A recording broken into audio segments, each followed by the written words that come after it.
डोळ्यातून अश्रू आलेले. श्री प्रभुबाबांनी त्याला धरलं, खांद्याला उठवलं आणि स्वामींना तो श्री प्रभुला सांगतो, जीजी माझी मुलगी उपहूर झालेली आहे, तिचा विवाह करायचा आहे, माझ्याकडे पैसा नाही, काय करावं. श्री प्रभुबाबाला त्याची कणव आली, दंडाला धरलं आणि राजमठाच्या पाठीमागे नेलं. अंगठ्याने आपल्या श्रीचरणाच्या अंगठ्याने भूमी उकरली श्री प्रभुबाबांनी आणि त्यातून सोनं निघलेलं आहे, मोती निघालेले आहेत. आणि श्री प्रभुबाबा म्हणतात घेई घेई म्हणे, घेईची म्हणे. त्याला जेवढं पाहिजे तेवढं घेतलं. श्री प्रभुबाबा निघून गेले आणि तो म्हणायला लागला, खरंच राऊळ माय राऊळ बाप, ज्यांच्या मुलीच्या विवाहासाठी बंदोबस्त केला, ज्या श्री प्रभुबाबा ज्या आपल्या मामांकडे राहत होती, श्री प्रभुबाबांना या त्यांच्या जन्माच्या अगोदर अनंत नायक आणि नेमाईसाला अनेक मुलं झाली, पण वाचत नव्हतं. मग जन्माला यायचं मुलगा मरायचा, जन्माला यायचं मुलगा मरायचा. आई बापाला दुःख झालं, काय करावं. एक नाही दोन नाही अनेक मुलं मृत्यू पावलेले. आणि अशा अवस्थेमध्ये आमचे श्री प्रभुबाबांचा अवतार कार्याला सुरुवात झाली. एक लक्षात ठेवा, आमच्या श्यामशास्त्रीने सांगितलंय, जीव जन्माला येतो, परमेश्वर अवतार घेतो. जीवाला ठरवता येत नाही कुठे जन्माला यायचं, पण परमेश्वराला ठरवता येतं कुठे जन्माला घ्यायचं. तो ठरवून सुद्धा दुःखी माणूस मुलं होत आहे जगत नाही अशा घरी अवतार घेतोय. अवतार घेतला, आई बापाला भीती वाटली. आतापर्यंत जेवढी मुलं झाली तेवढी मृत्यूला पावलेले. अरे त्या वसुदेव देवकीला जेवढं दुःख होतं त्यापेक्षा ही अनंत नायक नेमाईसाला काही कमी दुःख होतं. वसुदेव देवकीची बंदीखान्यामध्ये त्याच्या समोर मुलं कंस मारत होता आणि अनंत नायक नेमाईसाची मुलं सुद्धा जन्माला आली का यम घेऊन जात होता. दुःख सारखंच आहे. आणि हे सगळं दुःख असताना श्री प्रभुबाबा त्यांच्या त्या नेमाईसाच्या उदरामध्ये वाढत असणारा ते पिंड, गर्भामध्ये वाढत असणारं पिंड, श्री प्रभुबाबांना अवतार घेण्याची इच्छा झाली. मायेला ती इच्छा मायेने जाणली, कारण परमेश्वराची प्रवृत्ती माया ओळखते. परमेश्वराची इच्छा ओळखली, मायेने त्या पिंडाला स्वच्छ केलंय. तिथला जीवात्मा दौडून लावलेला आहे आणि स्वतः परब्रह्म परमेश्वर त्या पिंडामध्ये. ते पिंड आम्ही फक्त म्हणत असतो तुकोबाच्या अभंगामध्ये, कुळे कन्या पुत्र होती जे सात्विक, तयाचा हर्ष वाटे देवा. आपल्या कुळामध्ये जर पुत्र चांगला झाला, पुत्र मुलगी चांगली झाली, त्याचा हर्ष देवाला होतो. पण इथे देवच तिच्या उदरामध्ये आलेला आहे. काय तिचं उदर असेल, काय तिचा. आणि मग श्री प्रभुबाबांनी आमच्या दवाखान्याचा अवतार घेतला. घेतल्याबरोबर काही दिवसात मामा, आपले आई वडील अप्रोक्ष झाले, मृत्यू पावले, मामाकडे गेलेले. 8व्या वर्षी मंजवंदन झालेलं आहे. आणि बापूदेव हे त्यांचे मामा, त्या मामांकडे बरेचसे गुरुकुळ होते शिक्षणासाठी. श्री प्रभुबाबा त्याच्या शिकतायत. मुलांना जे महिन्यामध्ये येत ते आमच्या श्री प्रभुबाबाला एका तासात यायचं. मुलांना जो वर्ष लागायचं शिकायला, आमचे श्री प्रभुबाबा 8 दिवसात शिकायचे. अचाट बुद्धिमत्ता त्यांनी स्वीकारलेली. आणि अशा अचाट बुद्धिमत्ता स्वीकारली असताना अशा वेळा त्या ठिकाणी घडलेल्या आहेत. त्या गुरुकुळामध्ये श्री प्रभुबाबा ज्या गुरुकुळामध्ये शिकत होते, ती मुलं गवत आणण्यासाठी, जनावराला गवत आणण्यासाठी शेतात गेलेले. प्रत्येकाने गवत घेतलेले, डोक्यावर पिंडी घेतलेले, सगळ्यांनी घेतली. श्री प्रभुबाबांनी सुद्धा पिंडी डोक्यावर घेतलेली आहे. सगळे निघालेले, श्री प्रभुबाबा निघालेले. डोक्यावर पिंडी सगळ्यांची आहे, पण श्री प्रभुबाबांच्या डोक्यावरची जी पिंडी आहे डोक्याच्या वर 3 फूट अंतरावरून चाललेली आहे. मुलांना बघितलं, आश्चर्य वाटलं. अरे आमच्या डोक्यावर ओझ आहे आणि आमच्या गुंडम रावळांचं, श्री प्रभुबाबांची ओझ डोक्याच्या वर 3 फूट आहे. श्री प्रभुबाबांनी पाऊल टाकला, पिंडी पुढं, पाऊल टाकला, पिंडी पुढं. श्री प्रभुबाबा थांबले, पिंडी थांबायची. 3 फूट अंतरावरून हा विषय. आणि ह्या अवस्थेमध्ये सगळे मुलं चकित झाले आणि आपल्या गुरुला त्यांनी येऊन गुरुकुळात सांगितलं. आम्हाला नवल वाटलं, काय आमचे गुंडमराव श्री प्रभाबा जे आहेत त्यांच्या डोक्यावरची पिंडी डोक्याच्या वर 3 फुटावरून चाललेली आहे. त्यावेळेस ते बापदेव म्हणतायत, गुंडू सामान्य नव्हे, एक तर ईश्वरी पुरुष नाहीतर एक तर देवता पुरुष. हा सर्व सामान्य नाहीये, हा जीव नाहीये, हा एक तर परमेश्वर असला पाहिजे. आणि त्यांची अफाट प्रज्ञा बी होती, चमत्कार बी अफाट होते. अहो, महिलांसाठी आम्ही बाहेर बसतो, 4 दिवस महिन्यातून महिला बाहेर बसतात. श्री प्रभाबांचे मामा, त्यांना 2 मुली होत्या, एक गायत्री एक सावित्री. एक दिवस एक मुलगी बाहेर बसलेली आहे आणि 4 दिवस ती बाहेर बसलेली असताना ज्या ठिकाणी श्री प्रभाबांचा ओटा आहे, जिथे श्री प्रभाबा झोपतायत, तिथे दुसरं कोणी बसत नव्हतं त्या ओट्यावर. पण गायत्री हट्टी होती, मामाची मुलगी हट्टी होती. निसर्ग नियमाप्रमाणे 4 दिवस बाहेर बसलेले, मग बाजूला बसायचं नाही. जिथे श्री प्रभाबा भोजनाला बसतात, जिथे श्री प्रभाबा झोपतायत, त्या ठिकाणी ती बसलेली आहे. आई सांगते तिला, अगं इथं बसू नको, गुंडमराव आले तर तुला हाकलून देतील, बाजूला हो. ऐकायला तयार नाही, तिथेच बसलेली आहे. आणि तिथेच जेवती. श्री प्रभाबा थोडं धावत आले, बघितलं आणि उठायला सांगितलं. उठेना. श्री प्रभावांनी माती घेतली, तिच्या अन्नामध्ये टाकली, ताट घेतलं, भिरकून दिलं, हाताला धरून बाजूला ओढलं. तिची जी बसण्याची झोपण्याची जी गादी आम्ही ज्याला म्हणतो गोधडी होती त्या काळामध्ये, ते कपडे जे होते ते कपडे श्री प्रभावांनी घेतले आणि इथे तिकोपाध्यायांचा आवारा जे आहे त्या ठिकाणी एक रांजण होता आणि ते सगळं उचललं आणि ते पाणी पिण्याच्या रांजणामध्ये ते बाहेर बसलेल्या मुलीचे कपडे बुडवले. आणि कपडे बुडवल्यानंतर श्री प्रभाबा तिथून निघून गेले. तिकोपाध्यायांच्या पत्नीने तिकोपाध्यायाला सांगितलं, या रांजणातलं पाणी पिऊ नका. का? गायत्री बाहेर बसली, मी तिला सांगत होते, ऐकायला तयार नाहीये. मी सांगत होते तरी ती ऐकत नव्हती. श्री प्रभाबांच्या ओट्यावरती जेवत होती, ओट्यावर बसली होती. श्री प्रभाबाला राग आला, ते उचललं आणि रांजणामध्ये टाकून दिलं. तिकोपाध्यायाला सांगितलं, तिकोबाबांनी पाणी पिऊ नका, रात्रीच्याला पाणी आपण बाजूला फेकून देऊ, रांजण धुवून काढू, त्याच्याला पवित्र करू. पूर्वी पवित्र करण्याची पद्धत वेगळी होती.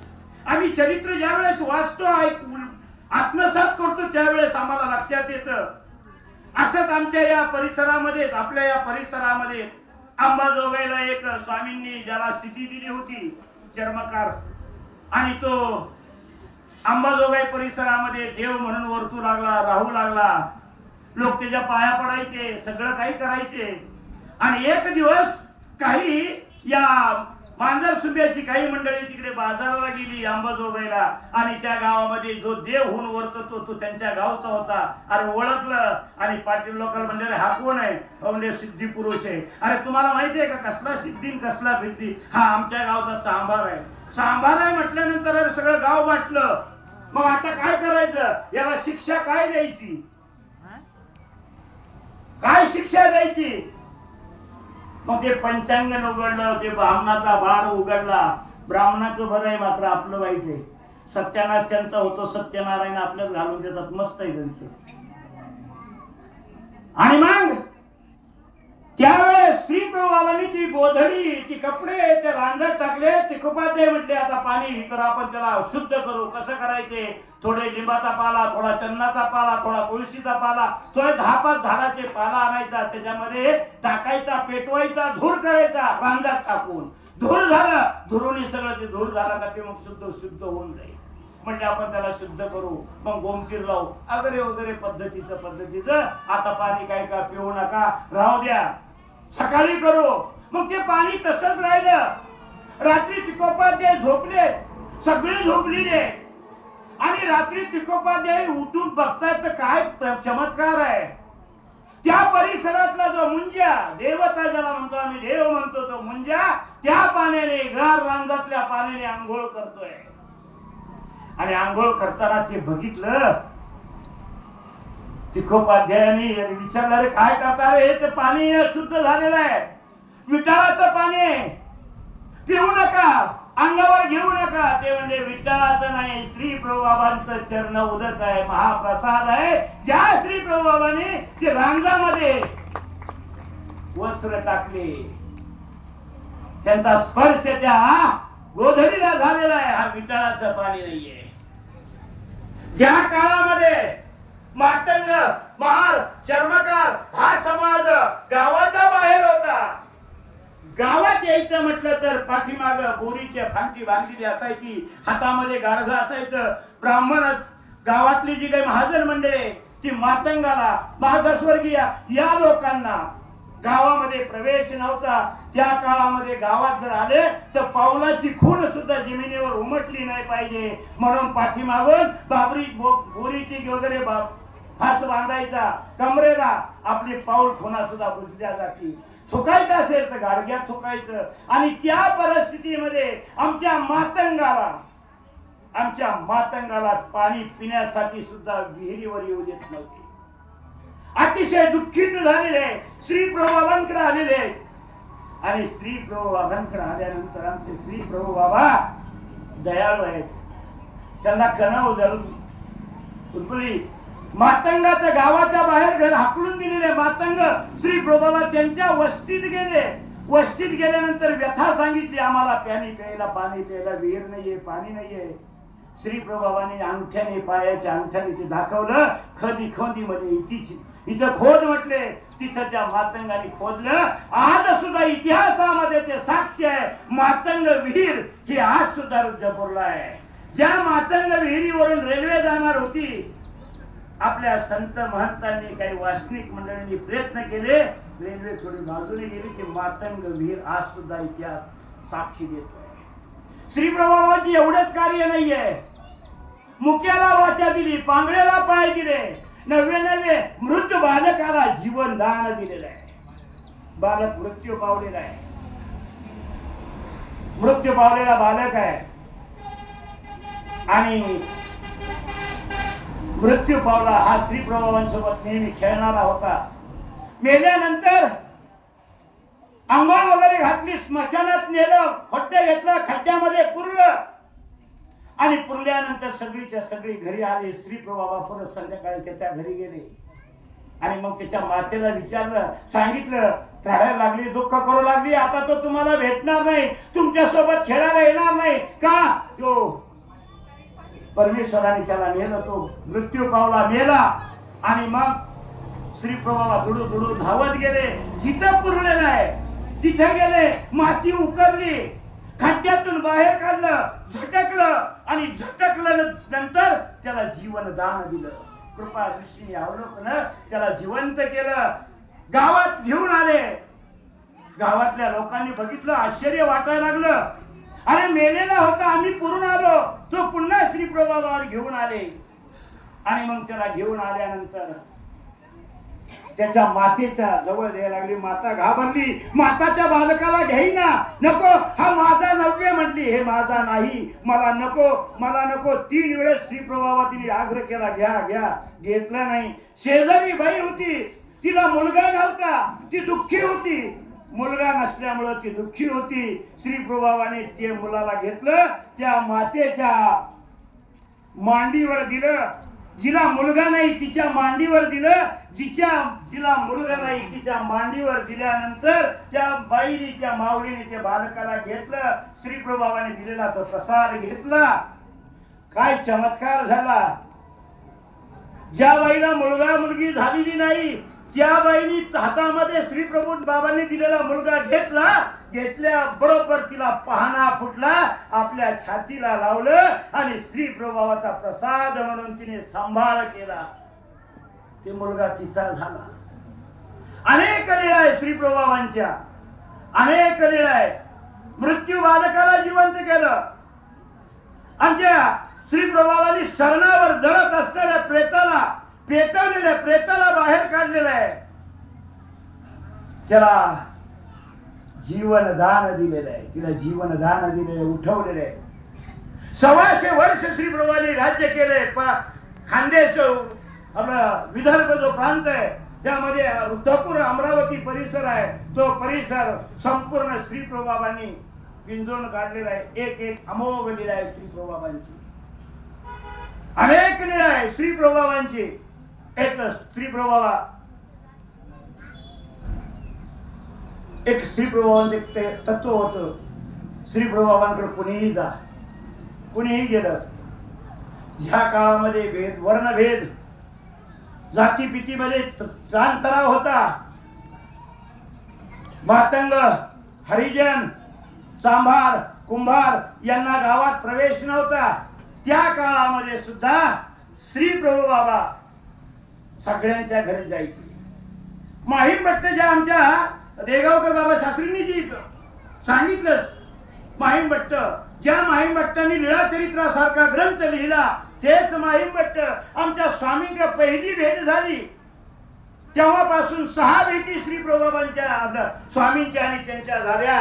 अनुसरणाचं ठरवलं, घेऊ, वर्षांनी घेऊ, 2 वर्षांनी घेऊ. स्वभावाला गेले, संडासला गेले, संन्यास घ्यायचंय 2-4 वर्षांनी घ्यायचंय, पण स्वभावाला गेले. गावाच्या बाहेर बाटली घेऊन, तांब्या घेऊन गेले, पाणी हातावर टाकलं, तेच पाणी ढेकळावर पडलं, ढेकूळ विगारला. त्यांनी जाणलं हा मातीचा ढेकूळ होता, पाणी पडल्याबरोबर विघरून गेला. आपलं जीवन ही मातीचा ढेकूळ आहे, कधी विघरल याचा भरोसा नाही. आपण अनुसरलं पाहिजे. कुठे अनुसरायचं? या परिसरा गंगातीर परिसराला अनुसरावं तर हा गंगातीर परिसर आमच्या सगळा समाज बांधव या परिसरामध्ये सगळे मला ओळखतायत. इथं माझं अनुसरण सिद्धीला जाणार नाही, मग अनुसरायचंय कुठं? मग सर्वज्ञ श्री चक्रधर स्वामींनी परमेश्वरपूर सांगितलेलं आहे, तिथे सर्वज्ञ श्री प्रभू बाबा आहेत. मग श्री प्रभू बाबांकडे अनुसरायचं. निघाले. एका टायमाला 56 भाज्या खाणारा तो विद्वान पंडित ब्राह्मण, इतका श्रीमंत ब्राह्मण, 56 भाज्या खाणारा. आम्हाला 56 भाज्याची नावं तासामध्ये सांगता येणार नाही. एक विचारलं एखाद्याला, एका तासामध्ये 56 भाज्याची नावं सांगा, 10-5 नावं आम्ही पटके सांगू. 56 भाज्या एका टायमाला खाणारे माहीम भट्ट अनुसरण्यासाठी निघालेले. रस्त्याने निघाले. एका ब्राह्मणाचे मळीने झालेले कपडे स्वतः घातले, स्वतःचे भरजरी वस्त्र त्याला दिले. भिक्षा मागत गेले, अन्न गिळत नाही. 1 दिवस, 2 दिवस, 4 दिवस, 8 दिवस अन्न गिळे ना. पण सवय लावली.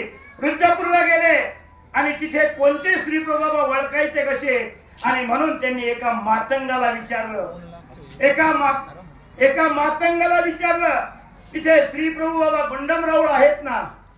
त्या मातंगाने सांगितलं, हे काय आत्ताच इथे होते, आत्ताच इकडे गेले, हा पाऊल खुणा त्यांच्याच आहेत. मातंगाने श्री प्रभू दाखवला, मार्ग दाखवला. इतका विद्वान पंडित, 6 शास्त्र, 18 पुराण, 4 वेद, उपनिषद त्यांच्या मुखगत होते. ते माहीम भट्ट मातंगाला विचारला आणि मातंगाने व्यवस्थित पत्ता सांगितला. त्या मातंगाला साष्टांग दंडवत घातला. इतका विद्वान पण इतका लीन झाला या तत्वज्ञानामुळे. कंपनीमध्ये आम्ही प्रोडक्ट बनवतो, जे पदार्थ टाकू त्याच पदार्थाचा माल बाहेर येतो. इकडून ऊस घाला, इकडून साखर निर्माण होईल, इकडून ऊस घातल्या तिकडून मीठ निर्माण होणार नाही. पण एकच कारखाना परमेश्वराचा असा आहे, तुम्ही कितीही नास्तिक माणूस त्याच्यामध्ये धर्मामध्ये घाला, तो आस्तिक झाल्याशिवाय राहणार नाही. एकच कारखाना आहे, तो परमेश्वराचं तत्वज्ञान आहे. ते तत्वज्ञान आहे. आणि मग तो मातंग इतका लीन झालेला आहे, अहंपलेला पावलेला मातंग आपला माहीम भट्ट शेवटी त्या मातंगाला नमस्कार करतायत. त्या स्त्री प्रभूंचा रस्ता दाखवला. आमचे सर्वज्ञ श्री चक्रधर स्वामी सांगतात की परमेश्वर पुराला जर तुम्ही चाललात, याच मंदिराचा इतिहास आहे. आदरणीय श्रद्धेय आमचे योगीराज दादा पंजाबी यांचे गुरु म्हणा, देहाचे वडील म्हणा, दत्तराज बाबा अमृते, आमच्या शुभांगीताईचे जे गुरु होते, हे ज्या वेळेस मंदिर बांधलंय, हे श्री प्रभू बाबांचा मूर्त विशेष जो आहे तो परमेश्वर पुरापर्यंत तिथून ते विशेष डोक्यावर इथपर्यंत आलेला आहे. या मंदिराच्या पाठीमागचा इतिहास, या मंदिराच्या पाठीमागचे जे त्रास, तो आम्हाला आपल्याला जर माहीत करायचा असेल तर योगीराज बाबाला विचारा किती त्रास झाला असेल परमेश्वर पुरापासून इथपर्यंत डोक्यावर विशेष आणण्यासाठी. आणि म्हणून दीन दुबळ्यांना पावणारा जर कोणतं मंदिर असेल तर आमच्या ह्या परिसरामध्ये, या म्हणजे आपल्या नगर जिल्ह्यामध्ये श्री प्रभुबाबांचं म्हणजे गोविंद प्रभूंचं एकच मंदिर आहे, ते म्हणजे भारव या ठिकाणी, मराठवाडी या ठिकाणी एवढंच मंदिर आहे. चक्रधरांचे आहेत, दत्ताचे आहेत, कृष्णाचे आहेत, पण श्री प्रभुबाबांचं एवढंच मंदिर आहे. आणि म्हणून या ठिकाणी वेळ झालेला आहे, 12:30 वाजलेले आहेत. आणि म्हणून या ठिकाणी श्री प्रभुबाबांच्या अनेक लीला आहे. आता लीला सांगत बसायचं नाही, आपल्याला पुढचा कार्यक्रम करायचा आहे. आणि म्हणून या ठिकाणी आदरणीय श्रद्धेय या कार्यक्रमाचे आयोजक जे आहेत ते योगीराज दादा पंजाबी उर्फ ठका बाबा, आणि ज्यांनी आपल्या सर्वांना एकत्रित करण्यासाठी परिश्रम घेतले असे आमचे शुभांगीताई अमृते, समस्त गावकरी मंडळी, मराठवाडी, हिरवाडी आणि पिंपळगाव, केळी पिंपळगाव हा परिसर, आणि या कार्यक्रमाला पिंपळगावचे आमचे धडाडीचे कार्यकर्ते, सरपंच साहेब, काही जी मंडळी आहे आमच्या पुण्याचे, अजून काही त्यांची जी मंडळी आहे, आमचे नागराज वगैरे, ही जी परिवार आहे, ठकाबाबांनी ज्यांना आमंत्रण केलं असे सगळी मंडळी या ठिकाणी आली. आणि आल्यानंतर हा कार्यक्रम या ठिकाणी आपल्या परिसरामध्ये कनाशी निवासी बाबाजी आले, आपल्या परिसरामध्ये जाडेचादेव निवासी शास्त्री बाबा आलेले आहेत, आपल्या परिसरामध्ये परभणी निवासी तेलारकर बाबांचे पट्टशिष्य अक्षयदादा तेलारकर, ही सगळी मंडळी या कार्यक्रमाला लाभली. हे याला कारण म्हणजे खरं आपलं भाग्य आहे. खरं तुमच्या सगळ्यांच्या भाग्याने आपल्याला इतकी विद्वान मंडळी, ज्यांनी संस्कृत मध्ये आपलं प्रावीण्य मिळवलेलं आहे, असे शास्त्री मंडळी या ठिकाणी लाभली. ब्रह्मविद्येचं ज्यांनी ब्रह्मविद्येचा गाढा अभ्यास केला असे परभणी निवासी अक्षयदादा, ही सगळी मंडळी आपल्याला लाभली. खरोखर आपण भाग्यवान आहात. मी परमेश्वर श्री प्रभुबाबांच्या चरणी एवढीच प्रार्थना करतो की हा अवतार दिन, श्री प्रभुबाबांचा अवतार दिन हा असाच चालत राहो. ठकाबाबा असो अथवा ठकाबाबा नसो, हा कार्यक्रम मात्र व्हायला पाहिजे, हीच त्या परमेश्वराच्या चरणी प्रार्थना करतो. शुभांगीताई जे आहेत त्यांच्या ठकाबाबांच्या या परिसरामध्ये या मंदिराची जो खांद्यावर बोजा ज्यांनी घेतलाय शुभांगीताई, तिने सुद्धा आपल्या समर्थपणाने हे ओझ उचलतायत. त्यांना सुद्धा परमेश्वराने ताकद देव आणि आपल्या हातून असाच कार्यक्रम घडत जावो, हीच परमेश्वर चरणी प्रार्थना करतो. आणि आपल्या सगळ्यांच्या वतीने ठकाबाबाला आपण टाळ्याच्या जयघोषामध्ये त्यांचं स्वागत करू. हा कार्यक्रम या ठिकाणी संपला. यानंतर फक्त आभार प्रदर्शन होईल. आभार प्रदर्शन झाल्यानंतर याच ठिकाणी आपण उभं राहायचंय आणि याच ठिकाणी आपण आरती करायची आणि उपहार दाखवायचा आहे.